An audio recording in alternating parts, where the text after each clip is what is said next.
Hi, this is Kutas, your international trainer and mind coach. Like every time I'm back for an interesting and exciting video. I don't know, many of you have questions that why exactly it took long time for me to come back. Already I have received a lot of requests in my inbox asking people to come back with some interesting and motivational video. Yes, my friends, I cannot stay away from you for a long time because my passion is always helping people live a positive and enriched life. And like I promise every time, I'm back to continue the journey of recharging your mind with some positive thoughts and inspirational stories. Well, we're going to celebrate just tomorrow the International Women's Day. And on this eve of International Women's Day, I thought, why not give you a message on the Women's Day theme? What exactly is the significance of this Women's Day? Why exactly we celebrate every year this International Women's Day? However, if you see, this entire celebration of International Women's Day actually came into existence in 1911. This is almost a Western concept which basically started in the United States of America with the Social Activist Party. But however, this is not so easy. So if you see, almost 150 years back, the women were not so free as they are today. It started with a lot of sacrifices and a lot of hardships. It was actually the time of 19th century when there was a lot of evolution going in America.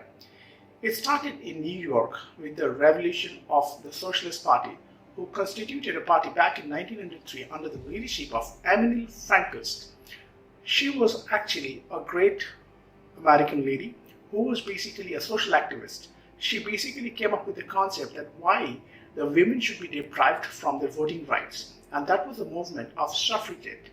This is actually a concept where women were not allowed to vote, and being a male-dominated society, women are always considered as a second sex, and to some extent the thing is still today.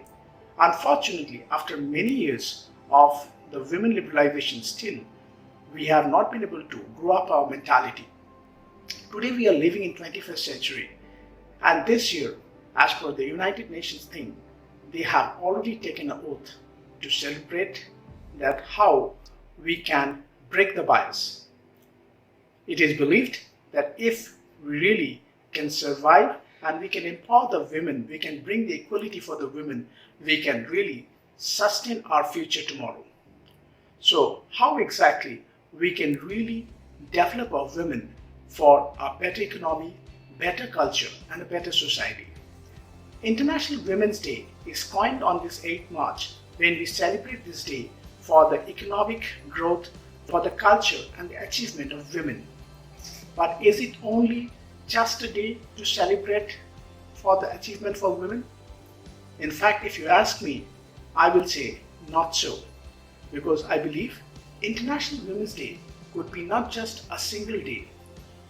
Women is actually the core of our life. If you really go back in history, you will see that all big achievements have never been possible without the contribution of the women. If you talk about the freedom movement, you talk about the biggest achievements, all through the women has been always the source of inspiration, or they have been a key involved in those big activities. So when we talk about the economic and the social development of a society, women cannot be kept aside. In the same manner, this year we have taken the oath of break the bias, but how exactly we are really going to think about it? The moment we talk about breaking the bias, the first thing which comes, it is more of a kind of thought which we really go with and we continue to live every day. Because when you talk about the bias starts with our mental practice. It's a kind of a mental handicapness. If you really want to overcome this mental limitation, then you have to understand that it starts from our family, from the time when we upbring our children. Because sometimes we are basically in our unconscious doing the bias. There are many such stereotypes in our society where we always consider that the women should be always related or considered to be timid, or they are always considered or referred to the weaker sex of the society. But is it to something which we really intentionally do. Sometimes we do even in our subconscious mind. Many a times when we talk about people who are in certain professions are always coined with some names. For example, if we talk about the primary teachers for the children, we always think that the profession is always meant for the women. And we always assume that the teachers are always, at the childhood, are always going to be women. Similarly, when we talk about the lawyers, the clients always prefer that their advocates always are male. But why exactly people have such notions? Because it is always the mindset which we have grown for several ages. So before we talk about breaking the bias, we have to understand that how we break the bias in our mind. If you really want to overcome that, the first step towards that is start thinking that women are actually an independent entity. They are no more dependent on men's. However, every citizen, regardless of the fact that men and women are equally important and crucial member of the society. If you really want to build a sustainable future, you have to first talk about bring a sustainable thought process. And for that, we have to always liberalize your culture. And for that, the first step towards that is the parenting. When you really give the education to your child, always make sure you never leave them certain message and information for which they grow up as a biased adult. We often say that boys don't cry, but why so? There is no harm in crying. It's a natural process of exerting your emotions. And even if a boy cries, there is nothing wrong in that. And I feel that if anyone is crying, it is just a natural way of expressing your emotion.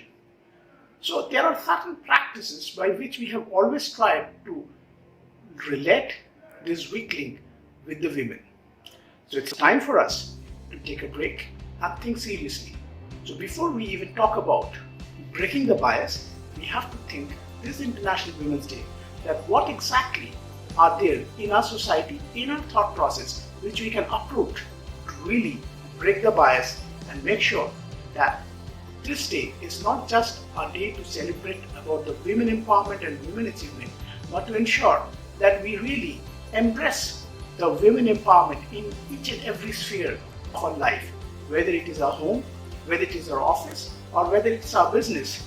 Everywhere we should think that the women are equally capable and having the potential to do the same thing which a man can do. So I think it's not only by saying that we are all standing hand to hand, but we also have to understand by sharing responsibilities comes bigger achievement.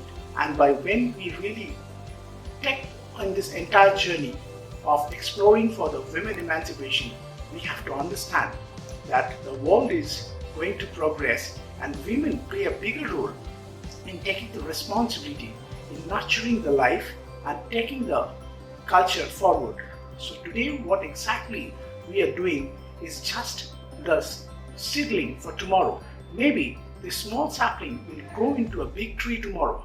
So if you really want to go ahead for a sustainable and a bias-free culture, we have to understand that what we are giving our child today, the culture which we bring in our society, is definitely each and every person's responsibility, whether you are a male or a woman. And the second thing which I would also like to touch upon is, it has been seen that the women are most of the time are neglected by another women. So if you really want to break the bias, you have to make sure that this Women's Day, every woman should take an oath that they should start feeling comfortable with their women peers. It has been seen in a survey that most of the time the women find it really difficult to walk with a women companion. And it has been seen the women are more comfortable with their male colleagues. Why so? It is because a woman is not free to share her comfort with another woman. So we have to see that the way when a woman is trying to criticize or trying to help should be taken up positively. We should understand that a woman can also stand for a woman. And once we really bring up this practice, we'll find that we have no more biases in the society. But at the same time, I must say that this bias is not only for the women, this can equally happen for the men. But since we are talking today about International Women's Day, we may keep this chapter for the next topic.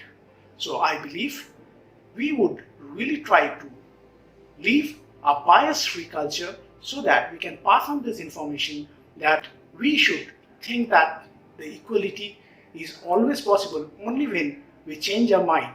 So it all is a mind game. So I hope you really would try to follow the same in your life and your achievement so that you can ensure that we can pass on this message, this International Women's Day, that we are really going to have a gender equality in each and every sphere of our life. Thank you all. Wish you all a happy Women's Day. And once again, we take the oath of breaking the bias on this International Women's Day, 8 March. If you have still not subscribed my channel, please go and subscribe my channel now and click on the bell button so that you're always notified with such interesting and motivational video. Till then, stay alert, stay positive. See you once again for one more interesting video.